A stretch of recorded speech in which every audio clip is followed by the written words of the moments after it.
ఆకాశపు వాకిళ్ళు విప్పి మీ మీద కృమ్మరించునుగాక.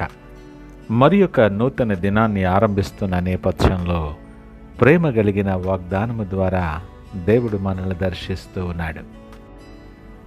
మొదట నీకుండిన ప్రేమను నీవు వదిలితివని నేను నీ మీద తప్పు ఒకటి మోపవలసి ఉన్నది. I have this against you, that you have left your first love. ప్రకటన గ్రంథం 2వ అధ్యాయం 4వ వచనం. Praise God. ఈ నూతన దినములో దేవుడు మీ కొరకు సిద్ధపరిచిన ప్రతి దీవెన ఆకాశపు వాకిళ్ళు విప్పి మీ మీద కృమ్మరించునుగాక.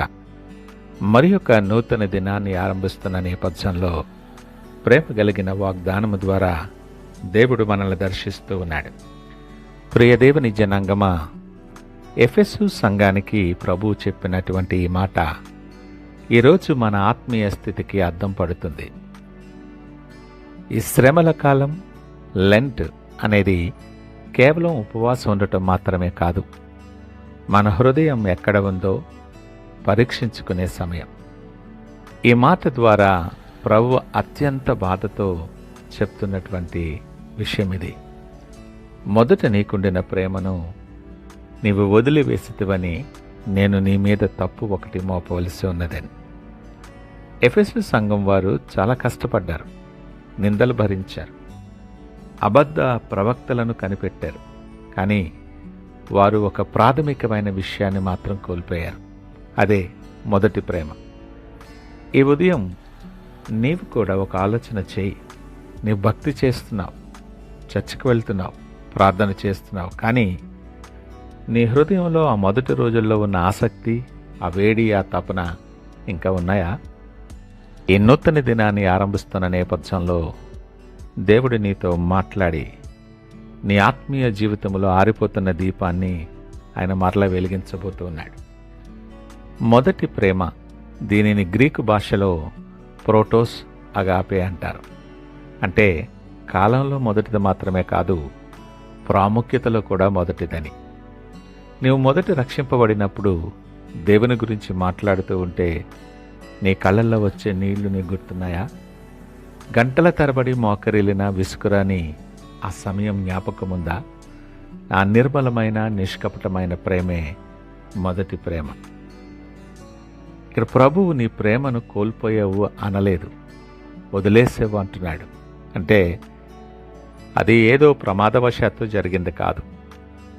లోకపు పనుల్లో పడిపోయి బిజీగా మారిపోయి మనము తెలిసి దాన్ని పక్కన పట్టేశాం.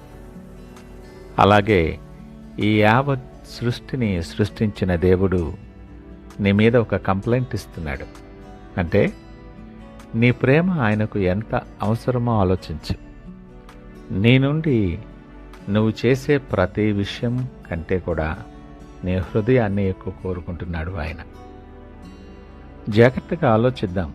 ఈ బిజీ అయిపోయిన దినాలలో మన జీవితంలో ప్రేమ యాంత్రికం అయిపోయిందేమో. ఒక భార్యాభర్తలు ఒకే ఇంట్లో ఉంటూ అన్ని పనులు చేస్తూ కూడా ఒకరినొకరు ప్రేమించుకోకపోతే ఆ బంధానికి విలువేంటుంటుంది? మన ఆత్మీయ జీవితము కూడా అలానే తయారైందేమో ఆలోచన చేయొక్కసారి. ఆదివారం చర్చికి వెళ్తాం, కానుకలు ఇస్తాం, కానీ దేవునితో వ్యక్తిగత సమయం గడపాలనే ఆశ చచ్చిపోయింది. ఈ శ్రమల కాలంలో ఒక్కసారి వెనక్కి తిరిగి చూసుకో. నీ ఆత్మీయ ప్రయాణం ఎక్కడ దారి తప్పిందో.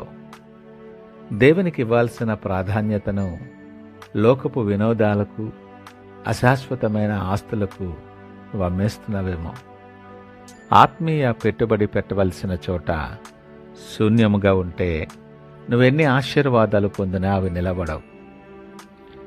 ఈ మాటలు వింటున్న ప్రియ దేవుని జనాంగమా, ఒక అద్భుతమైన విషయం ఏమనగా ప్రభు కేవలం తప్పు మోపి వదిలేయలేదు, దాని పరిష్కారం కూడా చెప్తున్నాడు ఆయన. నీవు ఎక్కడ నుండి పడితివో అది జ్ఞాపకము చేసుకుని మారు మనసు పొందు అంటున్నాడు. నీ దేవునితో ఎంత అద్భుతంగా గడిపేవానివో ఆ రోజులను, ఆ క్షణాలు తలుచుకో. ప్రభువా, నా ప్రేమ చల్లారిపోయింది, నన్ను క్షమించు అని ఆయన సన్నిధిలో పశ్చాత్తాపపడి ఒప్పుకో. నిన్ను నీవు సరిచేసుకొని మళ్ళీ ఆ పాత ఆసక్తితో వాక్యాన్ని చదువు. మళ్ళీ ఆ కన్నీటితో ప్రార్థించు. ఈ లెంట్ సీజన్ ప్రియ దేవుని జనాంగమా, నీకు ఒక సెకండ్ ఛాన్స్. మట్టి వంటి నీ జీవితాన్ని మరలా మహిమగా మార్చటానికి, ఆరిపోయిన నీ మొదటి ప్రేమను మరలా వెలిగించటానికి నీ దేవుడు సిద్ధంగా ఉన్నాడు. నీవు నీ మొదటి ప్రేమకు తిరిగి వచ్చినప్పుడు ఆత్మీయ నూతనత్వాన్ని నువ్వు అనుభవిస్తావు. నీ ప్రార్థనలకు మళ్ళా శక్తి వస్తుంది. సజీవమైన సాక్ష్యంగా నువ్వు నిలుస్తావు. నువ్వు చేసే ప్రతి పనిలో దేవుని ప్రసన్నత స్పష్టంగా కనబడుతుంది. నీవు కోల్పోయిన ఆత్మీయ ఆశీర్వాదాలను నీవు రెట్టింపుగా దేవుడు మరలా నీ జీవితంలో అనుగ్రహించబోతున్నాడు. ఈ మాటలు వింటున్న ప్రియ దేవుని జనాంగమా, నువ్వెవరివైనా ఏ స్థితిలో ఉన్నా దేవుడి ఉదయకాలం నీతో సూటిగా మాట్లాడుతున్నాడు. నువ్వు చేసే పనిని దేవుడు అడగటం లేదు, నీ కానుకలు అడగటం లేదు, నీ హృదయాన్ని అడుగుతూ ఉన్నాడు.